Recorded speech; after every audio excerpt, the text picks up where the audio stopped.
City Council will also discuss putting a moratorium on accepting applications connected to data centers. Missouri's governor is on record blaming enemies of the United States for spreading negative misinformation about AI data centers. He was responding to protesters at his forum on AI and data centers. Hannah Falcon fact checks these claims tonight.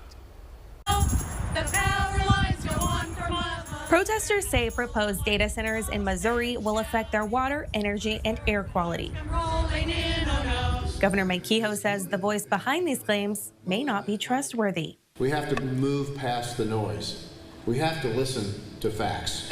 At a data center forum in Rolla, Kehoe blamed enemies of the U.S. for spreading misinformation about artificial intelligence and data centers online in an attempt to create unrest. There are enemies of this country that do not want us to develop this type of technology. They would like to be the sole owner of this type of technology. Social media research company Graphica found 119 social media accounts across 10 websites that are likely Chinese plants spreading negative rhetoric about OpenAI. They identify these accounts by the randomly generated usernames and AI-generated text and pictures, like this one that says, data centers fueled by the AI and big tech gold rush have become insatiable power hogs. They tend to have little to no interaction. Democratic Party leader Representative Ashley Ani tells me Kehoe owes it to Missourians to listen to their concerns, but also says there may actually be misinformation about data centers spreading.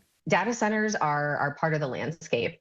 There's no putting that toothpaste back in the tube. And so what we need to do is figure out how to react responsibly. Anti-data center group Pacific Root Coalition out of Franklin County responded to Kehoe's claims in this letter they shared with me that says Governor Kehoe owes the public more than rhetoric. I asked him if he has a response to the letter or any evidence to back up his claims and have yet to receive a response. Reporting in Jefferson City, I'm Hannah Falcon.